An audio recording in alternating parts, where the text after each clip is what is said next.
whole world and all its treasures and the sea, air, and earth were here when you were born.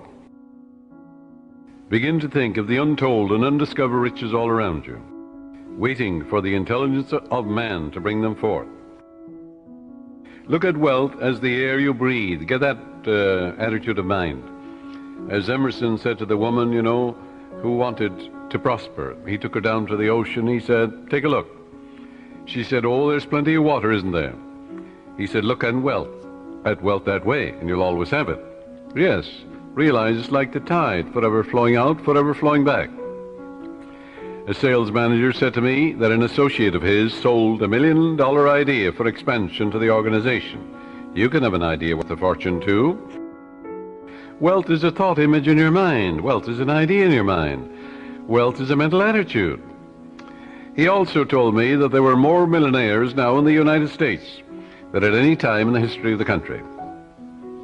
You can have an idea worth a fortune, yes, you can. Moreover, you are here to release the imprisoned splendor within you and surround yourself with luxury, beauty, and the riches of life. Learn that it is necessary to have the right attitude towards money, wealth, food, raiment, clothing, all these things. When you really make friends with wealth, you will always have a surplus of it. It is normal and natural for you to desire a fuller, richer, happier, and more wonderful life. Look upon money as God's idea of maintaining the economic health of the nation, of the nations of the world. When money is circulating freely in your life, you're economically healthy. In the same manner as when your blood is circulating freely, you are free from congestion. Begin now to see money in its true significance and role in life as a symbol of exchange. That's all it is. It has taken many forms down through the ages. Money to you should mean freedom from want. It should mean beauty, luxury, abundance, sense of security, and refinement. You're entitled to it. Being poor is a disease. It is a mental attitude. A young woman, a very good writer, who had had several articles accepted for publication, said to me one time, I don't write for money. I said to her, what's wrong with money? It's true you don't write for money, but the labor is worthy of his hire. What you write inspires, lifts up, and encourages others. When you adopt the right attitude, financial compensation will automatically come to you freely and copiously. She actually disliked money. Once she referred to money as filthy lucre. Going back, I suppose, the early days where she heard mother or somebody say money is evil, or the love of money is the root of all evil, and all these things without any understanding at all. It's a rank superstition to say money is evil or a filthy lucre. This woman had a subconscious pattern that there was some virtue in poverty. There isn't. It's a sickness, a disease. I explained to her that there was no evil in the universe, and that good and evil were in the thoughts and motivations of man. All evil comes from misinterpretations of life and misuse of the laws of mind. In other words, the only evil is ignorance, and the only consequence is suffering. It would be foolish to pronounce uranium, silver, lead, copper, iron, cobalt, nickel, calcium, or a dollar bill evil. How absurd, grotesque, and stupid that is. The only difference between one metal and another is the number and rate of motions of electrons revolving around a central nucleus. A piece of paper such as a $100 bill is innocuous, and the only difference between it and a copper or lead is that the atoms and molecules with their electrons and protons are arranged differently for the physical evidences of money. Here's a simple technique she practiced which multiplied wealth in her experience. My writings go forth to bless, heal, inspire, elevate, and dignify the minds and hearts of men and women. And I am divinely compensated in a wonderful way. I look upon money as divine substance, for everything is made from the one spirit. I know matter and spirit are one. Money is constantly circulating in my life, and I use it wisely and constructively. Money flows to me freely, joyously, and endlessly. Money is an idea in the mind of God. It is good and very good. That's a wonderful prayer. It eradicates that superstitious nonsense about money being evil and things of that nature, or there's some virtue in poverty, or the Lord loves the poor. All of that is rank superstition. It is frightful ignorance. That's all it is. This young lady's changed attitude towards money has worked wonders in her life. It'll work wonders in your life too. And she has completely eradicated that strange, superstitious belief that money was filthy lucre. She realized that her silent condemnation of money caused money to fly from her instead of to her. Her income has tripled in 3 months, which was just the beginning of her financial prosperity. Some years ago, I talked with a clergyman who had a very good following. He had an excellent knowledge of the laws of mind and was able to impart this knowledge to others. But he could never make ends meet. He had what he thought was a good alibi for his plight by quoting from Timothy, "For the love of money is the root of all evil." That's in the book of Timothy, in the 6th chapter, 10th verse. Forgetting what followed in the 17th verse of the same chapter. In other words, taking it out of context, when Paul charges the people to place their trust or faith in the living God, who giveth us richly all things to enjoy. That's also in the book of Timothy. Love in biblical language is to give your allegiance, loyalty, and faith to the source of all things, which is God or the living Spirit or the life principle in you. You are not, therefore, to give your allegiance, loyalty, and trust to created, but to the Creator, the eternal source of everything in the universe, the source of your own breath, source of your life, the source of the hair in your head, the source of your heartbeat, the source of the sun and the moon and the stars, the source of the world and the earth you walk on. If a man says, "All I want is money, nothing else," that's my God, and nothing but money matters. He can get it, of course, but he's here to lead a balanced life. Man must also claim peace, harmony, beauty, guidance, love, joy, wholeness in all phases of his life. How can he live without courage, faith, love, goodwill, joy in this world today? Nothing wrong with money, not a thing in the world, but that's not the sole aim in life. To make money the sole aim in life would constitute an error, a wrong choice. There wouldn't be anything evil in it, but you'd be imbalanced and lopsided. You must express your hidden talents. You must find your true place in life. You must experience the joy of contributing to the growth, happiness, and success of others. We're all here to give. And give of your talents to the world. God gave you everything. God gave you himself. You have a tremendous debt to pay because you owe everything you have to the infinite. Therefore, you're here to give life and love and truth to your ideals, to your dreams, your aspirations. You're here to row the boat and put your hand to the wheel and contribute to the success and happiness not only of your children but of the whole world. To accumulate money to the exclusion of everything else causes man to become imbalanced and lopsided and frustrated. Yes, as you apply the laws of your subconscious in the right way, you can have all the money you want and still have peace of mind, harmony, wholeness, and serenity. You can do a lot of good with it. You can use it wisely, judiciously, and constructively, like anything in nature. You can use your knowledge of philosophy in a constructive way, or you can begin to brainwash impressionable minds with communism and all the rest of it. I pointed out to this minister how he was completely misinterpreting the scripture in pronouncing pieces of paper or metals evil, when these were neutral substances, for there is nothing good or bad, but thinking makes it so. He began to see all the good he could do with more money for his wife, family, and parishioners. He changed his attitude and let go of his superstition. He began to claim boldly, regularly, and systematically, "Infinite Spirit reveals better ways for me to serve. I am inspired and illumined from on high, and I give a divine transfusion of faith and confidence in the one presence and power to all those who hear me. I look upon money as God's idea, and it is constantly circulating in my life and that of all the people who surround me. We use it wisely, judiciously, and constructively under God's guidance and God's wisdom." This young clergyman made a habit of this prayer, knowing that it would activate the powers of his subconscious mind. Today he has a beautiful church which he wanted. The people built it for him. He has a radio program and has all the money he needs for his personal, worldly, and cultural needs. I can assure you he no longer criticizes money. If you do, it'll fly away from you, because you're condemning that which you're praying for. Now, follow this technique which I'm going to outline for you, and you'll never want for wealth all the days of your life, for it is the master key to wealth.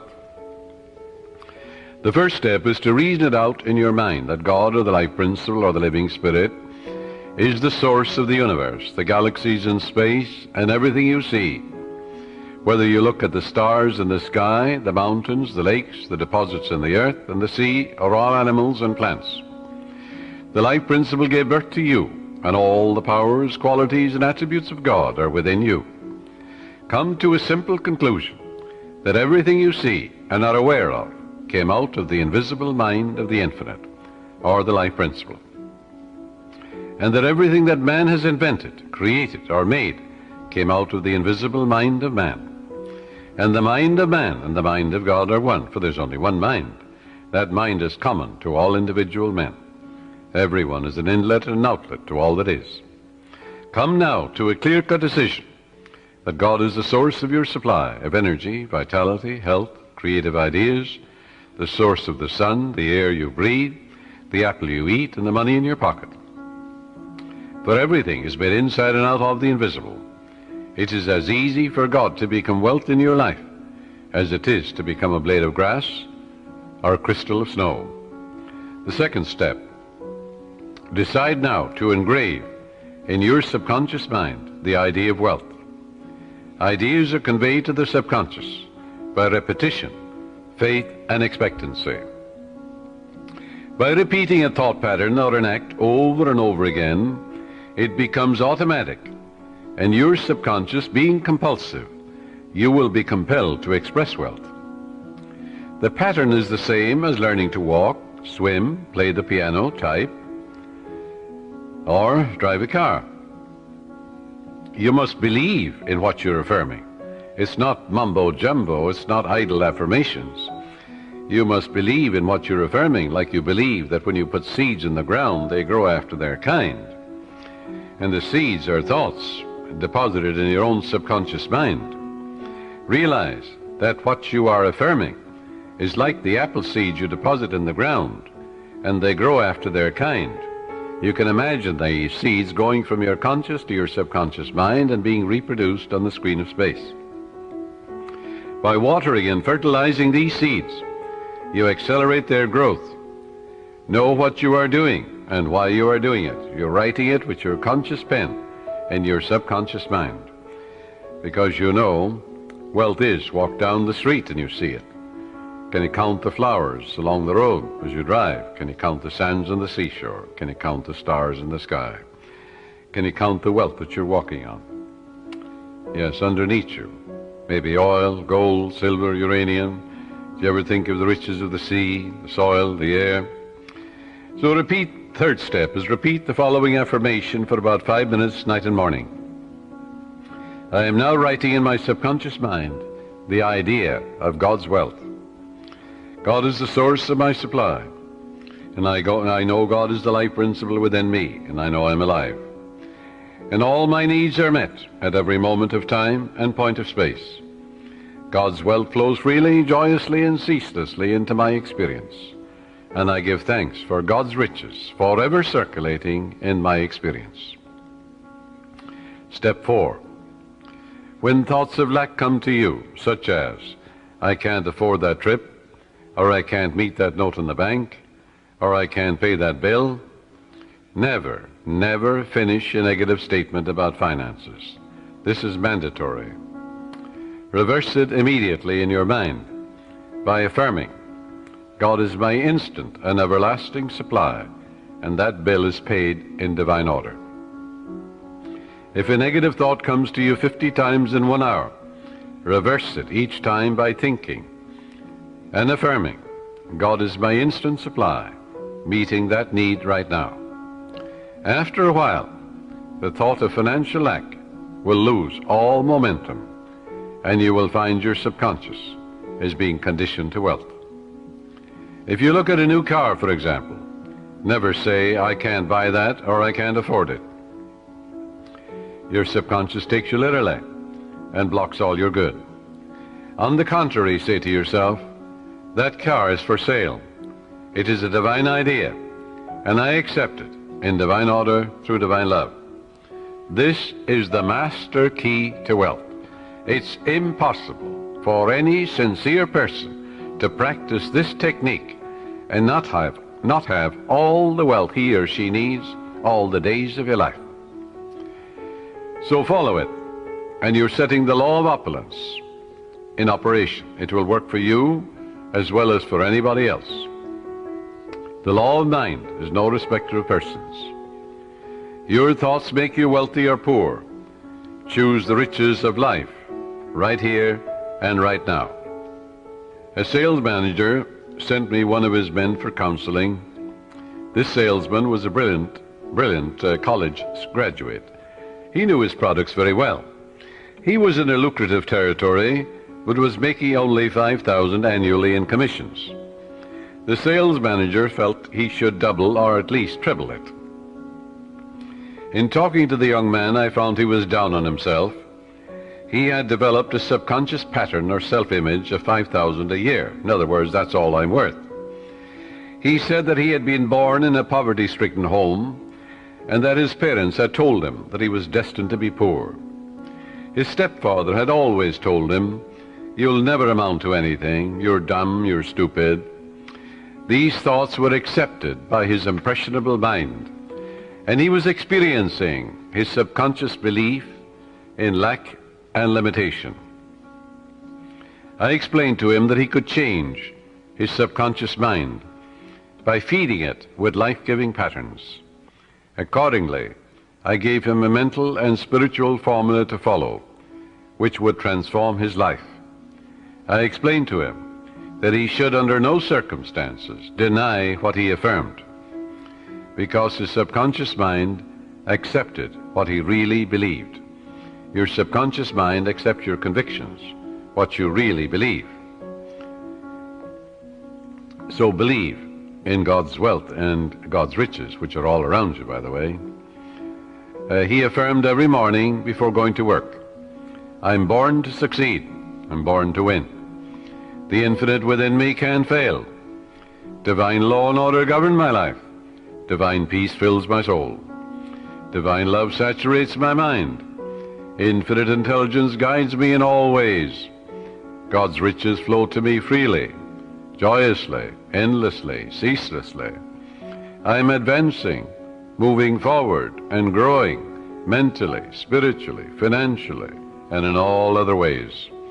I know these truths are sinking into my subconscious mind, and I know and I believe they will grow after their kind." A year later, when I met this young man again, I discovered that he had been transformed. He had absorbed these ideas which we had discussed, and he said, "I am appreciating life now, and wonderful things have happened. I have an income of $25,000 this year, 5 times greater than the previous year." He has learned the simple truth that whatever he inscribes in his subconscious mind becomes effective and functional in his life. That power is within you. You can use it also. The young boy who's operating this machine while I am broadcasting, his name is Robbie Wright. He told me about his uncle who used to work in a bank. And this uncle wanted to make more money for his wife and his children. And he was always affirming, God is my instant supply. I'm divinely guided in all ways. Infinite Spirit opens up a new door. Well, he told me that his uncle was in town about 2 months ago, and that his salary now is $200,000 a year, all his expenses paid. And he was getting $40,000 when he started to realize the truth about himself. And he's able to do great things and living a wonderful life down south in another state. All of this is an idea. All it was an idea in his mind. Wealth is an idea. A radio is an idea. Television is an idea. An automobile is an idea. Everything you look at is an idea. Suppose you destroyed all the automobiles in the world due to some holocaust. Well, an engineer could run them off, couldn't he? And we'd have millions of them in no time. Use the following meditation for assurance in achieving financial wealth. Thou madest him to have dominion over the works of thy hands. I know that my faith in God determines my future. My faith in God means my faith in all things good.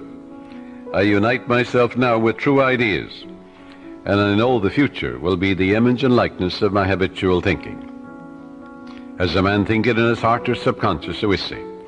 From this moment forward, my thoughts are on whatsoever things are true, whatsoever things are honest, whatsoever things are just, whatsoever things are lovely and of good report. Day and night I meditate on these things, and I know these seeds, which are thoughts, which I habitually dwell upon, will become a rich harvest for me. I am the captain of my soul. I am the master of my fate. For my thought and feeling are my destiny.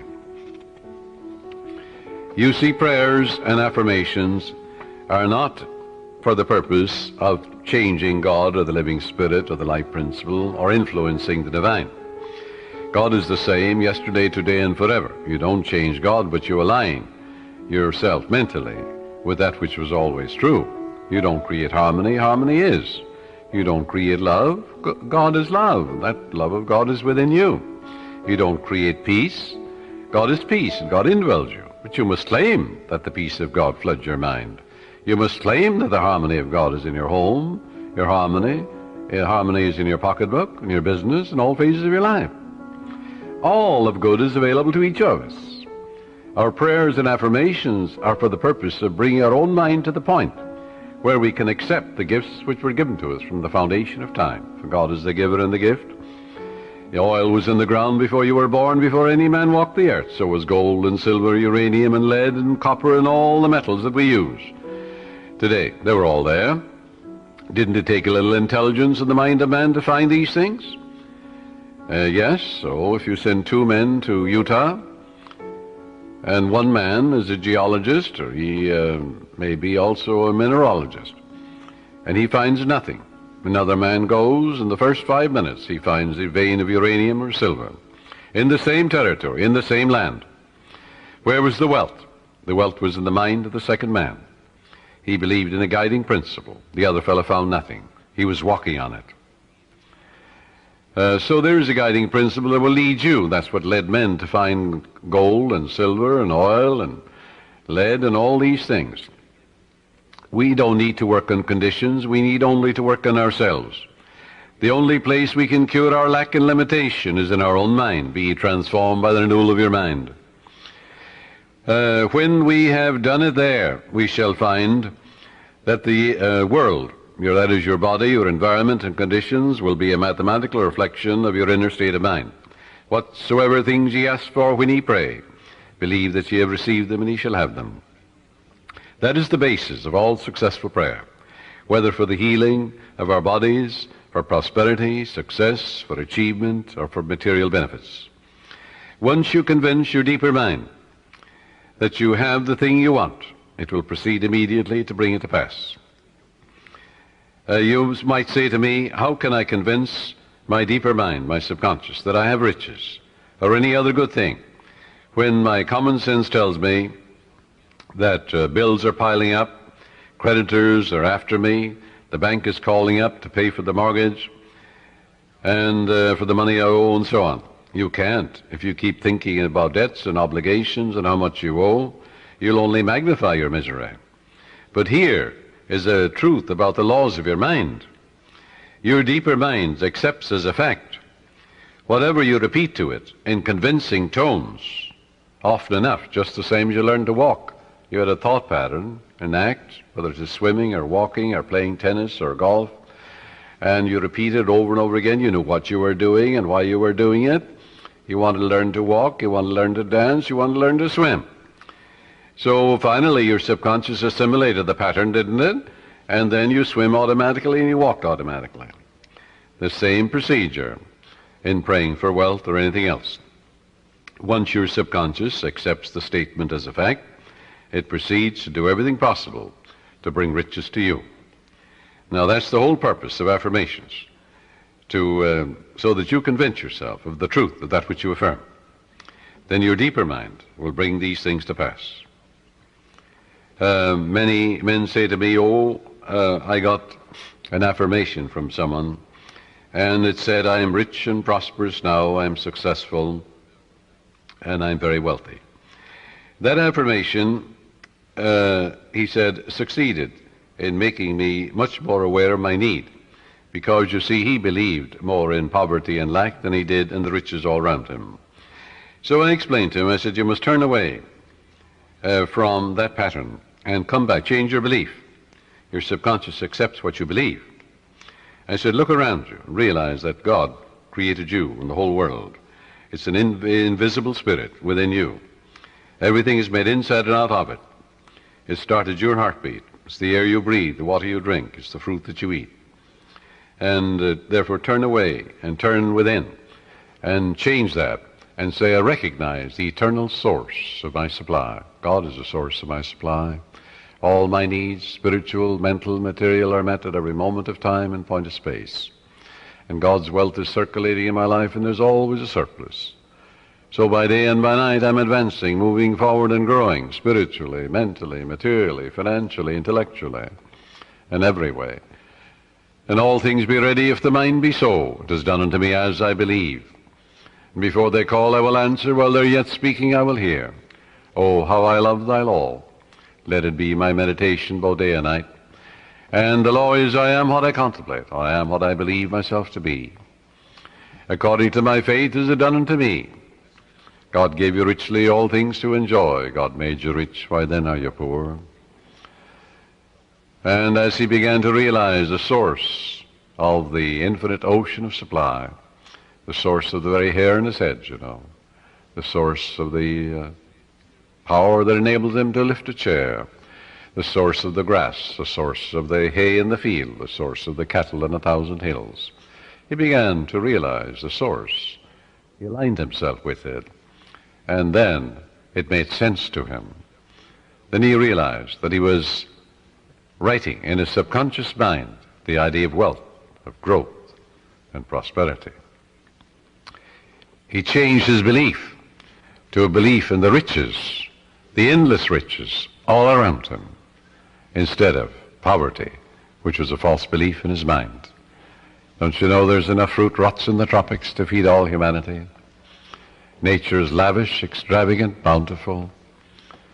God gave you richly, yes, all things to enjoy. These things, he said, I've said unto you, that my joy might remain in you, and your joy might be full. Heretofore you've asked for nothing, now ask, that your joy might be full. And I am come that you might have life, and have it more abundantly. Heretofore you've asked for nothing, now ask, that your joy might be full. But to ask, you see, in the Bible is to claim. And as Paul says, you claim it boldly, but you know what you're doing and why you're doing it.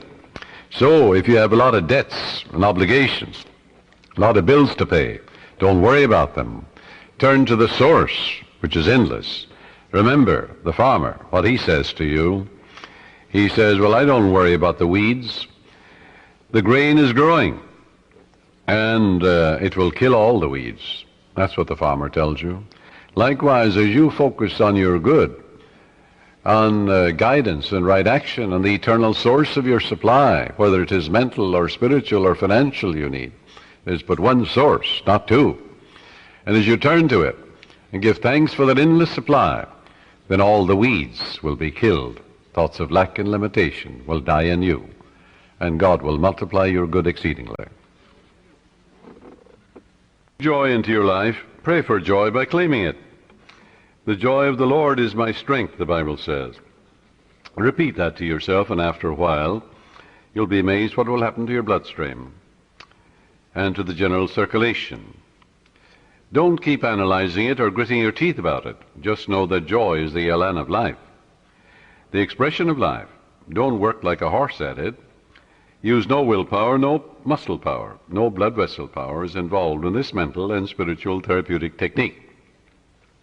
Just know and claim that the joy of the Lord is flowing through you now, and wonders will happen as you pray this way. Freedom and peace of mind will be yours as a result. If you have peace of mind, you'll have peace in your pocketbook, in your home, in your relationship with people, for peace is the power at the heart of God. And there is a river, the streams whereof make glad the city of my God. The city of God is your mind, the people who dwell there. Well, you know very well who dwells there. Your thoughts, ideas, images, beliefs, opinions. Make sure they conform to the divine standard. A woman said to me, I was blocked financially. I had reached the point where I had not enough money for food for the children. All I had, she said, was $5. I held it in my hand and said, God will multiply this exceedingly according to his riches and glory. And I am now filled with the riches of the infinite. All my needs are instantaneously met now on all the days of my life. All right, she believed that. It wasn't idle words. You don't gain the ear of God by vain repetitions. No, you must know what you're doing and why you're doing it. You must know that your conscious mind is a pen, and you're writing something, engraving something in your subconscious mind. And whatever you impress your subconscious mind with will be expressed on the screen of space. It'll come forth as form, function, experience, and events, good or bad. So make sure you plant that which is lovely and of good report. She said, I affirmed that all my needs are instantaneously met now in all the days of my life for about a half an hour, and a great sense of peace came over me. I spent the $5 freely for food. The owner of the market asked me if I wanted to work there as a cashier, since the present one had just gotten married and left. I accepted it, and shortly afterwards I married the owner, my boss, and we have experienced and are experiencing all the riches of life. This woman looked to the source. She didn't know how her prayer would be answered, because you never know the workings of the subconscious. She believed in her heart in the blessings of the infinite. Follow. To believe is to live in the state of being it. It also means to be alive to the eternal truths. Her good was magnified and multiplied exceedingly, because the subconscious always magnifies what you give attention to. There is a presence and a power within you, and you can use it, and you can stir up, as Paul says, the gift of God within you. For God is the giver and the gift, and everything has been given to you. And therefore you can tune in and claim guidance, right action, beauty, love, peace, abundance, security. You can say to yourself, well, God's ideas unfold within me, bringing me harmony, health, peace, and joy. If you're in business, you're a professional man, you're an artist, you're an inventor, just sit down quietly and say, God reveals to me new creative ideas, original, wonderful ideas, which bless humanity in countless ways. And then watch the wonderful ideas come to you. And they will come, because when you call, it answers. Remember what it says in the Bible? Call upon me, I'll answer you. I'll be with you in trouble. I'll set you on high, because you have known my name. And then the name means the nature. Well, the nature of infinite intelligence is responsiveness. Call, the response comes. Constantly affirm, feel and believe that God multiplies your good exceedingly, and you will be enriched every moment of the day, spiritually, mentally, intellectually, financially, and socially, for there's no end to the glory of man for his daily living. Watch the wonders that will happen as you impress these truths in your subconscious mind. As you listen to this tape, this cassette, let these truths sink into your subconscious, and they will, and they are. And you're engraving them. And the more often you do this, well, the quicker you will impregnate your deeper mind. You'll experience a glorious future in a financial way, in every way, too. Watch your thoughts. Never talk about economic lack and limitation. Never talk about being poor or in want. It is very foolish to talk to your neighbors or relatives about hard times, financial problems, and like matters. Count your blessings. Begin to think prosperous thoughts. Talk about the divine riches present everywhere. Realize that the feeling of wealth produces wealth. When you talk about not having enough to go around, and how little you have, and how you must cut corners and eat the cheapest meat, these thoughts are creative, and you are only impoverishing yourself. Use the money you now have freely. Release it with joy, and realize that God's wealth flows to you in avalanches of abundance. Look up to the source. As you turn to the divine presence within you, the response will come. It is written, He careth for you. You will find neighbors, strangers, associates adding to your good, and also to your supply of material things.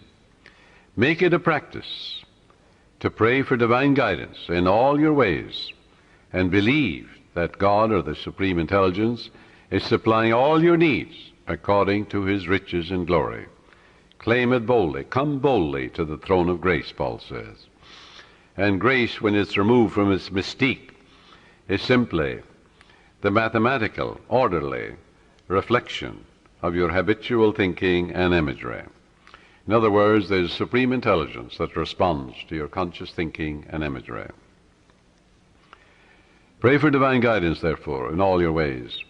As you make a habit of this attitude of mind, you will find the invisible law of opulence can and will produce visible riches for you. Recently, a doctor told me that her constant prayer was as follows: I live in the joyous expectancy of the best, and invariably the best comes to me. My favorite Bible verse, she said, with which I saturate my mind is, He giveth to all life and breath and all things. That's from the book of Acts, 17th chapter, 25th verse. She has learned that she is not dependent on people for joy, health, success, and happiness or peace of mind. She looks to the living Spirit Almighty within her for promotion, achievement, wealth, success, and happiness. Whosoever trusteth in the Lord, happy is he. That's from the book of Proverbs, 16th chapter, 20th verse. Contemplate promotion, success, achievement, illumination, and inspiration, and the Spirit of the Almighty will move in your behalf, compelling you to express fully what you meditate on. Let go now and permit the infinite riches of the Infinite One to open up new doors for you. Let wonders happen in your life. In prayer therapy, avoid struggle and strain. Don't try and force things. How could you add power to omnipotence? Can you make a seed grow? You can't. Plant it in the ground. It will grow. The oak is in the acorn. The apple is in the apple seed. The archetype or pattern is there, but you must deposit it in the soil where it dies, undergoes dissolution, bequeaths its energy to another form of itself. Spiritual-minded man, he looks at an acorn, he sees a forest, you know. Yes, that's the way your subconscious works. It magnifies your good exceedingly. So avoid strain, since this attitude is indicative of your unbelief. If you're worrying and fearful and anxious, well, that inhibits your good. That brings about blocks and delays and impediments in your life. What does fear do? That which I greatly feared has come upon me. Reverse it. That which I greatly love comes into my experience. Love is emotional attachment. In your subconscious is all the wisdom and power necessary to solve any problem. Your conscious mind is prone to look at external conditions and tends continually to struggle and to resist. Remember, however, it is the quiet mind that gets things done. Quiet your body periodically. Tell it to be still and relax. It has to obey you. Your body moves as moved upon. Your body acts as acted upon. Your body has no self-conscious intelligence, no volition, no will. It moves as moved upon. You can play a melody of God on your body. When your conscious mind is quiet and receptive, the wisdom of your subconscious rises to the surface mind, and you receive your solution.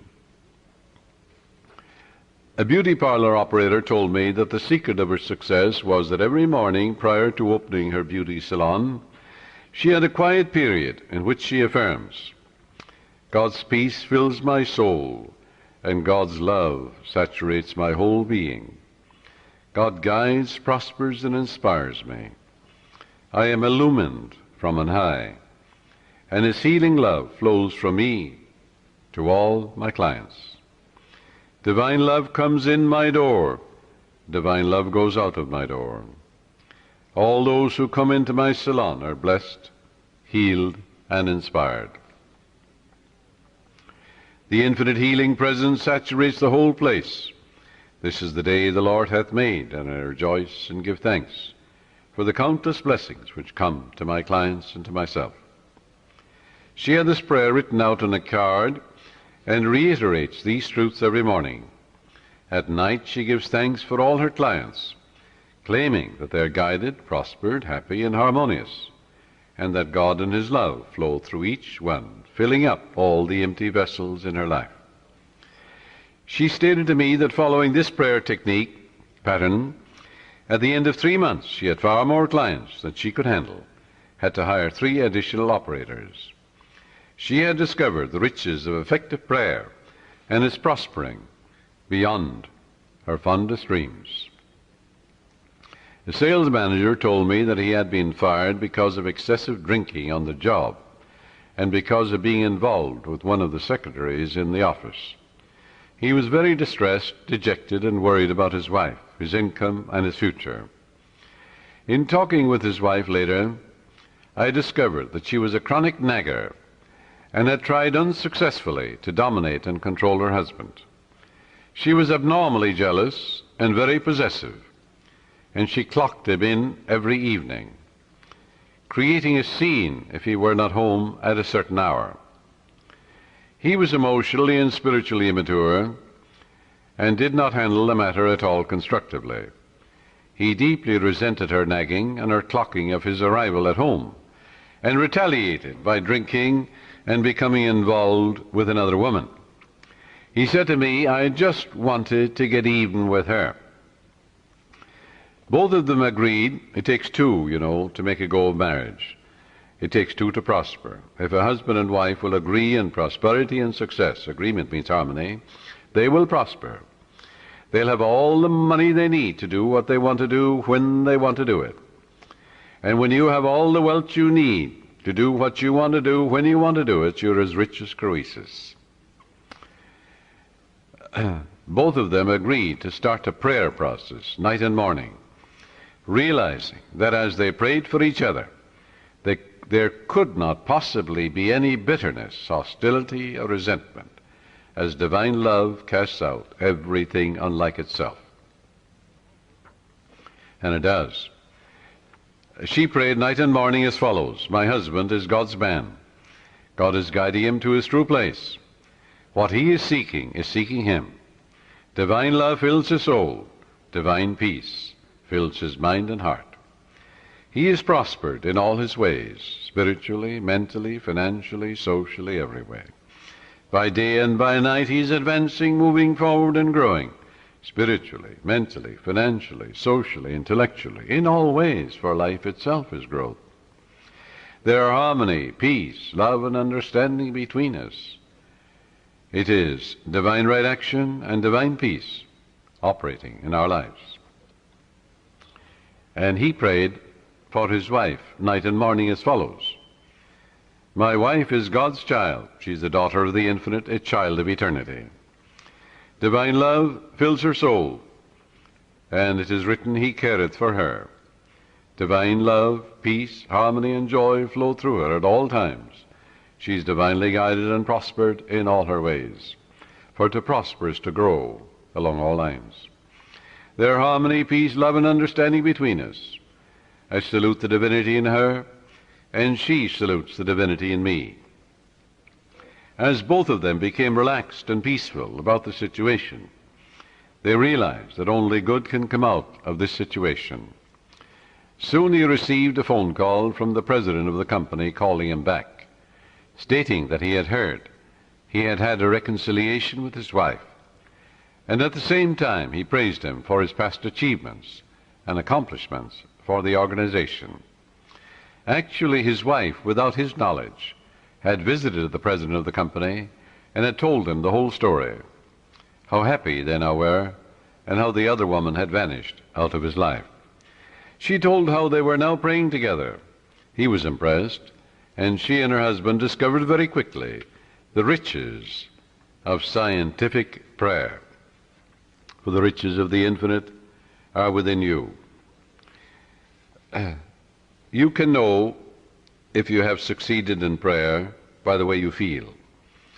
If you remain worried or anxious, if you're wondering how, when, and where, or through what source your answer will come, you are meddling.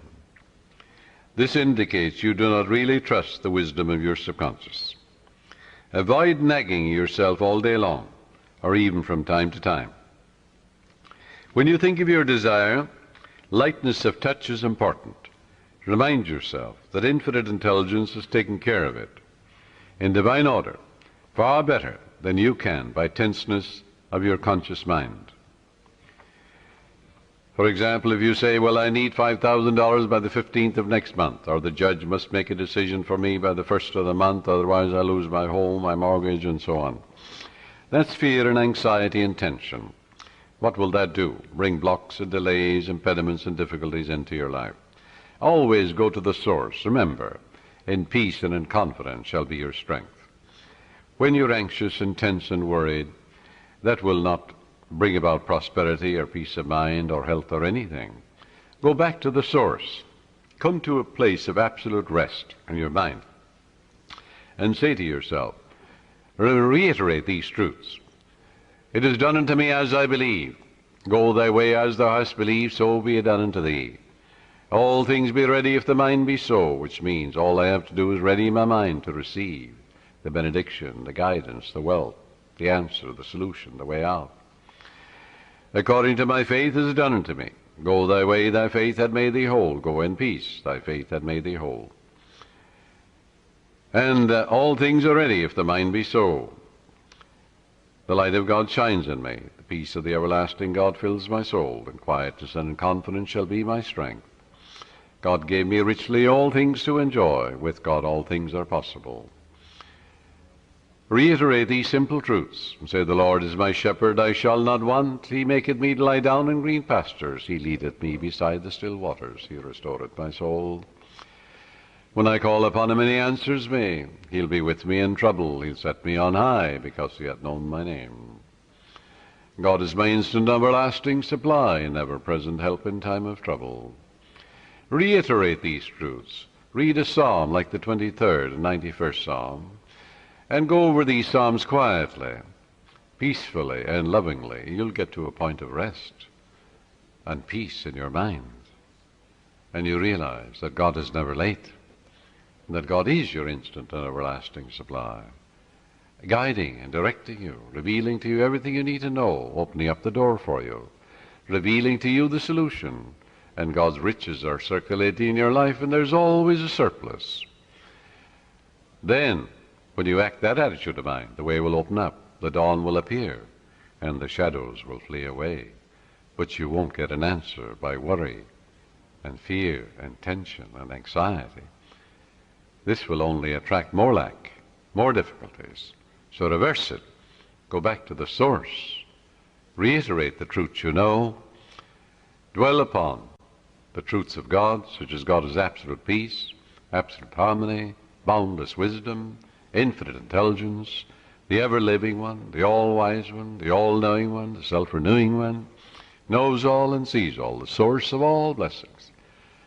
That will quiet your mind. That will give you peace. And when the mind at peace always gets the answer, for in quietness and in confidence shall be your strength. And God knows only the answer. So learn to let go and relax. Do not give power to the externals or conditions. Give power and allegiance to the infinite presence and power within you.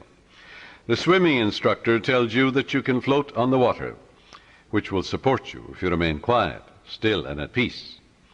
But if you get nervous, tense, fearful, you will sink.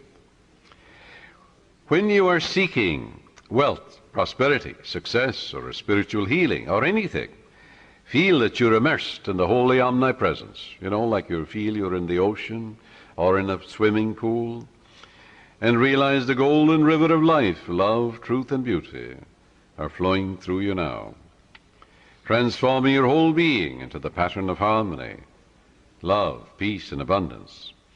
Feel yourself swimming in the great ocean of life. That sense of oneness will restore you, for he restoreth my soul. The following meditation will bring many wonderful things into your life. Listen to it and say, these truths are sinking into my subconscious mind. I picture them going from my conscious to my subconscious, like seeds I'm depositing in the soil. I know that I mold, fashion, and create my own destiny. My faith is in the infinite being which created all things, and my faith in God is my fortune. This means an abiding faith in all things good. I live in the joyous expectancy of the best, and only the best comes to me. I know the harvest I will reap in the future, because all my thoughts are God's thoughts, and the power of God is with my thoughts of good. My thoughts are the seeds of goodness, truth, beauty, and abundance. I now place my thoughts of love, peace, joy, success, abundance, security, and goodwill in the garden of my mind. This is God's garden. The glory and beauty of God will be expressed in my life, and I will know it. My garden will yield an abundant harvest. From this moment forward, I express life, love, and truth. I am radiantly happy and prosperous in all my ways. And God multiplies my good exceedingly. To prosper means to succeed, to thrive, to turn out well. In other words, when you are prospering, you're expanding, growing spiritually, mentally, financially, socially, and intellectually. Never be envious or jealous of another person's wealth or promotion or their diamonds or jewels, for that would impoverish you. That would attract lack and limitation to you. Rejoice in their success, in their prosperity, in their wealth, and wish for them greater riches, because what you wish for the other, you're wishing for yourself, for you're the only thinker. What you think about the other, you're creating in your own mind and body and experience, and also in your pocketbook. This is why you rejoice in the success and the prosperity and the millions that others have. In order to truly prosper, it is necessary that you become a channel through which the life principle flows freely, harmoniously, joyously, and lovingly.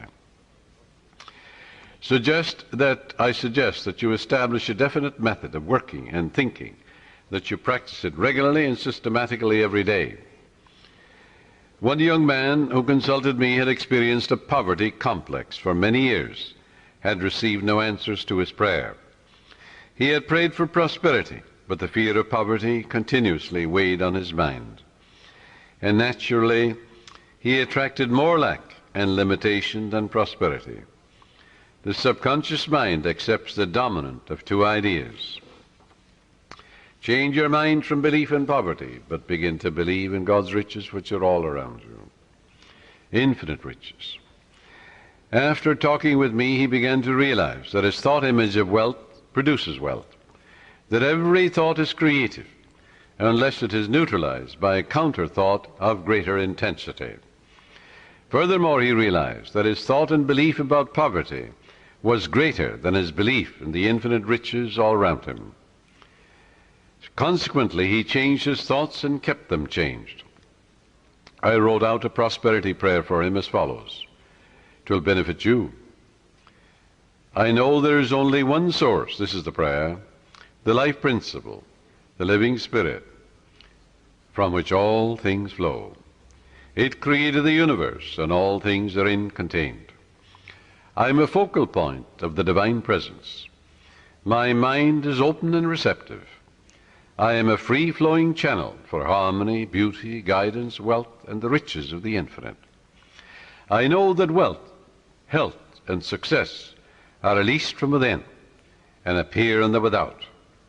I am now in harmony with the infinite riches within and without, and I know these thoughts are sinking into my subconscious mind and will be reflected on the screen of space. I wish for everyone all the blessings of life. I am open and receptive to the divine riches, spiritual, mental, and material, and they flow to me in avalanches of abundance. This young man focused his thoughts on God's riches rather than on poverty, and made it a special point never to deny what he affirmed. Many people pray, for wealth, and they deny it an hour later. They say, I can't afford this, I can't make ends meet. They're making a mockery of their prayer. They're like the man that gets into a taxi in New York, and he's going to the airport, and on the way he says to the taxi driver, oh, take me back home, I forgot my passport. So he goes back. Then he said on the way again, oh, I better go to my club, I forgot my wallet. So the taxi driver takes him to his club. And he says, oh, I forgot some letters at my grandmother's. So off he goes to the grandmother. And he gives a half a dozen directions in a half an hour to the taxi driver. Finally, the taxi driver takes him into the police station because he realized he's mental. Well, now this is the way millions of people pray, even in the New Thought movement. They give a half a dozen directions to their subconscious mind in a half an hour or an hour.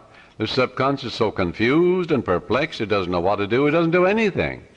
So it results in plain frustration. Frustration, it comes from frustrare, to deceive, to work for nothing.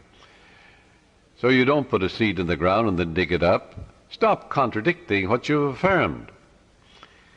And that's the way people pray for prosperity. They're constantly denying what they're affirming. And they're making a mockery of prayer. So this young man focused his thoughts on God's riches rather than poverty, and he stopped saying, I can't afford, or I can't buy that piano, or I can't buy that car. He never used the word can't. Can't is the only devil in the universe.